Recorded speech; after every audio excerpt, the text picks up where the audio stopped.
Hey guys, and welcome to the Working Money Channel. XRP right now trading at 33.7, so down a little bit since yesterday. You can see it here on the daily. Let me throw it on the hourly real quickly. Not really seeing too much movement either to the upside or to the downside.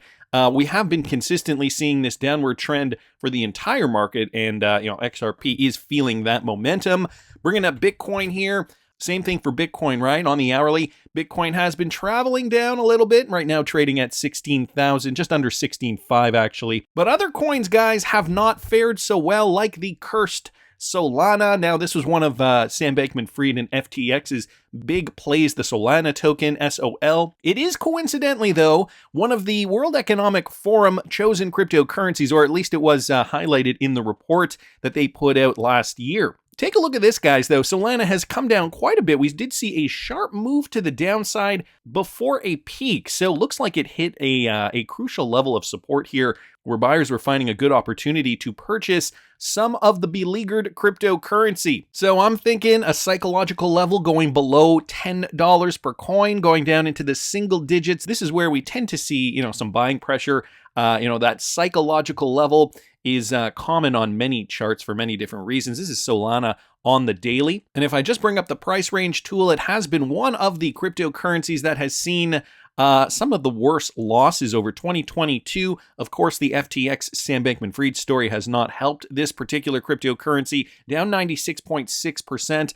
I'm talking to some traders and, they're looking to scoop up some more Solana. They think it's a great time to buy this particular cryptocurrency for various reasons. Like I said before, it is listed in the World Economic Forum's report, the report from summer of 2021, that same report that listed XRP, XLM, and Algorand, just to name a few. So maybe it's a good time to buy. I mean, this is not financial advice. I've been talking to some traders and they are still waiting for it to get down to the $3 or $4 level, which may or may not happen. Now, my strategy has always been to pick the coins that solve problems. And, if you can get little hints like this, World Economic Forum, Cryptocurrencies, a guide to getting started, bring you down to page 17. And, these are some of the cryptocurrencies that I have been talking about on this channel that I'm interested in. I'm actually invested in Algorand XRP, and I do have a little bit of Solana. So just to name a few, then, taking a look at coins that have come off their all-time highs, like Algorand, for example, another great opportunity, down 94% since that most recent high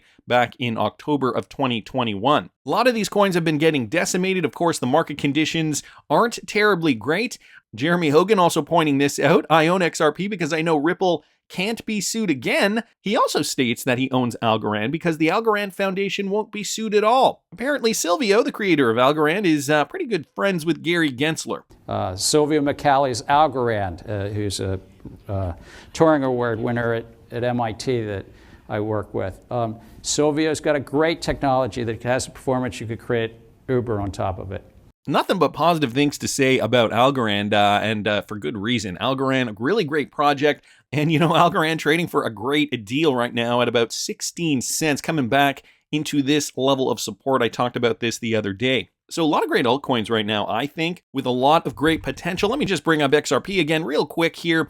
XRP still maintaining this level of support. So compared to other altcoins, and despite XRP is in the biggest crypto lawsuit in history at this moment of time, XRP faring quite well, down about 83% since that high that we saw back in April of 2021. But I mean, a great time overall for a lot of different opportunities, for a lot of different crypto buys right now in the space. The focus is going to be on utility, the coins that solve problems, and ultimately the outcome of the lawsuit, which could have a trickle effect and could in fact influence traders, investors in cryptocurrency to purchase other coins that are similar to the coins that get clarity. I mean, we're already seeing utility on the blockchain. Check this out, guys, from Michael Branch here. 7.3 million XRP is the new record in XRP NFT sales volume. So we are not seeing a slowdown for XRP utility. XRP NFT sales on the marketplace of one of the ecosystem's fastest growing projects on XRP exceeded 7.3 million XRP. Its founder, LBRY, said, citing BitHomp, this was achieved with a sales figure of 21,469. Next on the list after on XRP is XRP Cafe, trailing the leader by 6.9 million XRP in sales, and with 9 times fewer digital art items sold. So check this out, guys. This makes me so happy. This coming from Casually right here. Past 7 million XRP already. We will continue to improve and make the platform better. And just a list here, if I click on that, brings me to the Twitter. And I can click on this. You guys can see, boom, 7.3 million XRP in sales volume, followed by XRP Cafe, trailing by quite a lot here at 434,000. And then the next one, XMart, 57,000 XRP. So on XRP, looking like it is hitting it out of the park. So down here in the article, just talking a little bit more about that project. If you guys are interested, I will link all this in the description of the video too. Want to keep moving, guys, because we are also seeing the Philippines and their central bank. They've granted cryptocurrency e-money and e-payment licenses to Ripple XRP ODL customer Direct Agent 5. Check this out, okay? Direct Agent 5 plans to launch a hybrid digital wallet, we'll call them DA5 from here on out, an authorized direct agent of Western Union in the Philippines secured central bank approval to operate as a non-bank electronic money issuer, virtual asset service provider, and Type A advanced electronic payment and financial services. Here's a quote. With this approval, DA5 is the 20th entity to have a VASP license and 43rd non-financial banking institution to have an EMI license, and the 9th entity to have both VASP and non-bank EMI licenses based on publicly available documents. This coming from a statement from Thursday, from just yesterday. The firm already operates as a remittance and transfer company through its existing remittance agent license and money changing / foreign exchange dealing license from the BSP. With its new licenses, DA5 said it is now the only money service business to offer remittances, foreign exchange, crypto exchange, and e-money facilities. So obviously these guys looking to be the top dog there in the Philippines, or at least one of them. Here's a quote, guys. After 16 years of servicing the OFWs, overseas Filipino workers, DA5 can further help our modern day heroes by bringing down the cost of remittances at a fraction of what banks and traditional remittance companies are currently charging. We hope to empower more Filipino communities by enabling them with financial convenience and accessibility. This coming from the CEO, Raymond Bapst. That's what he was quoted as saying. DA5 plans to launch Surge Pay, so more coming down the pipeline for DA5. And that is a hybrid digital wallet in the first quarter of 2023 to make remittances cheap and secure through blockchain technology, no doubt leveraging RippleNet and XRP, considering these guys are already an ODL customer. So interesting news coming out of the Philippines. I mean, a lot of Ripple and XRP usage out of the Philippines already. They are already a jurisdiction that has been pretty much regulated, I think, when it comes to crypto usage with regards to cross-border remittance payments. So one of the countries that originally adopted RippleNet several years ago now, looking to expand and make the network bigger as they're acquiring more licenses in the Philippines. So interesting news there. Wanted to thank T-Hold Benedict XRP for pointing that out.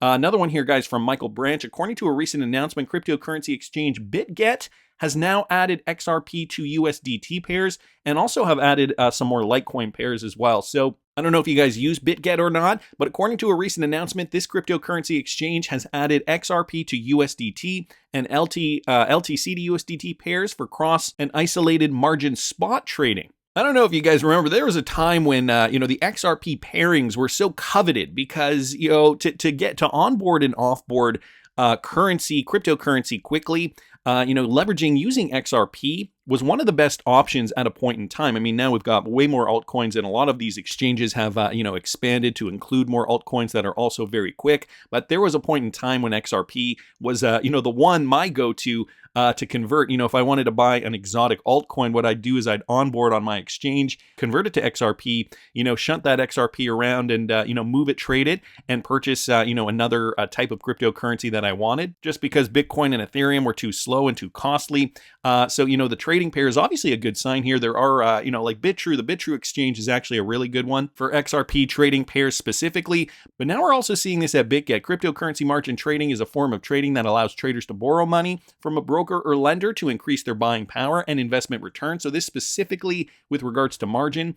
It involves borrowing funds from an entity such as a lender or broker to buy or sell. So just giving you guys a little bit of background on margin trading. Cross-margin trading and isolated margin trading refer to two different methods of how a trader can manage their risk exposure. And as I just mentioned, now they are offering that on-ramp through an XRP USDT stablecoin pairing. So interesting news here. Also onboarding Litecoin, an interesting choice. I haven't really heard too much about Litecoin as of late. It kind of has, taken a back seat. I think, in the world of cryptocurrency. I don't know if there's too much to really be talking about with regards to Litecoin. If you guys are part of the Litecoin army or whatever, or have some information, do let me know, because, there's just so many projects and so many new interesting projects doing so many interesting things with new partnerships and stuff that sometimes some of the older ones just kind of fall off my radar after a while. So Litecoin, one of the OGs, of course, XRP here for the long run. Wanted to thank Michael for posting that. I also saw this, guys, from DJ Peter Vass with regards to the Ripple SEC lawsuit. Now, January 30th, is this a date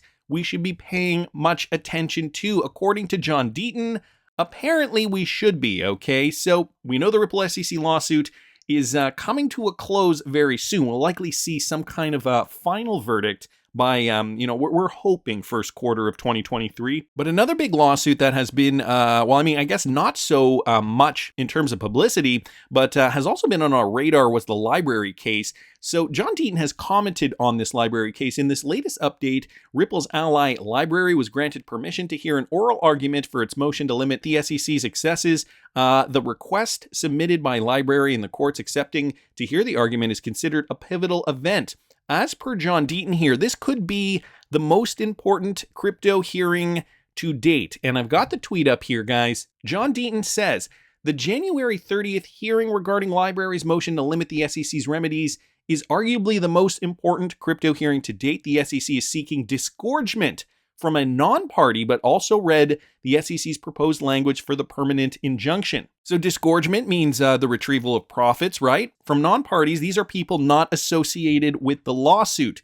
So if that is the case, and if they win, could that affect XRP holders moving forward? Because this LBRY case is happening first. The proposed language could theoretically allow the SEC to reach into the secondary market and prevent transactions from people who are only users of the platform who never acquired LBC for investment reasons. For example, the SEC could never satisfy the Howey test as it applies to Naomi Brockwell's use of LBC. The SEC stipulated that there are many LBC holders who only use LBC for the platform, never considering it an investment, yet the SEC refuses to issue a no-action letter. So this is tricky. I mean, this could be bad, and I get why John Deaton is eyeing this January 30th date. This is why, on behalf of Naomi Brockwell, I filed the amicus brief and filled a motion to be admitted pro hac on the issue. This case not getting a lot of industry attention, as I mentioned earlier. There aren't 15 amicus briefs in support of LBRY like there is for Ripple. So, I mean, all eyes are on Ripple right now. But this, situation revolving around LBRY, this could have an impact on crypto, guys. The following is at issue. John Deaton continues by saying, number one, the SEC is inappropriately seeking punitive disgorgement in non-fraud cases. So this is a big deal. Judge Netburn in the Ripple case stated that the lawyers at the SEC lacked a faithful allegiance to the law, and despite the law framed legal arguments based solely to advance its desired goals. It appears the SEC is doing the same with LBRY. Even though the SEC won, LBRY, like Ripple, is a non-fraud case. So, I mean, if it's fraud, we could understand how ill-gotten gains would want to, be returned to their rightful owners. But this is not a fraud case, so it sounds as though the SEC is doing something a little sneaky here. So as I was saying, LBRY, like Ripple, is not a fraud case, a strict Section 5 violation, failure to register LBC sales. Ask yourself, why is the SEC seeking disgorgement in this non-fraud failure to register case? The SEC won summary judgment in KIC, in the KIC case, but did not seek to ask for disgorgement. More troubling, SEC alleges LBRY used all the funds raised by token sales to build out the platform and technology. Despite making such claims, the SEC is now claiming all the token sales were profits. They are trying something fishy here. I think they are trying to use this as precedent because maybe because they know they are losing the Ripple lawsuit and, they're clamoring for leverage, perhaps. I mean, just a thought here. I'm not the legal expert, but that's my thought. The SEC, again, is ignoring applicable law. And then John Deaton cites some law here requires this case requires the SEC to deduct any of LBRY's legitimate business expenses. If the money from token sales were used, as the SEC alleged, to build the business, that money was then legitimate expenses. It is clear the SEC is being punitive. The question is why? Is for LBRY specific reasons or crypto in general? And so this is what we have to ask ourselves. It sounds as though, LBRY is such a small fish in comparison to what the SEC could be going after. So to me, it sounds like it's likely crypto in general. I mean, that's obviously not confirmed, but, if they have the precedent and they can go after all those other projects that maybe they plan on suing in this way where they can, take profits back, disgorgement, that's not going to be good for the rest of the crypto sector.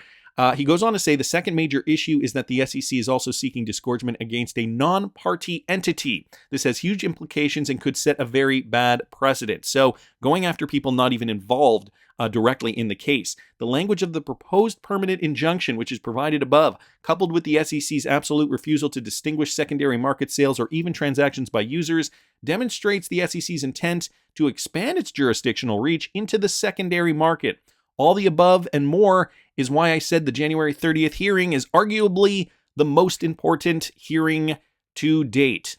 So there you have it, guys, from John Deaton. Could this affect XRP holders? Could it be that they want to set this precedent in the LBRY case and that, they want that final answer before the Ripple case sees a verdict, so they can also look towards that precedent and say, hey, look, we did this in LBRY, here's the precedent-setting case, and so maybe we want this disgorgement also to be attributed to the XRP holders. It could, though, as John Deaton put it, it could just be for the LBRY case specifically, but it would be very disheartening if they were trying to make a bigger play for the entire cryptocurrency market in general. That's just my opinion, but I want to hear what you guys think. Please subscribe to the channel if you haven't already. Like the video if you like the content I'm providing. I always love hearing your comments.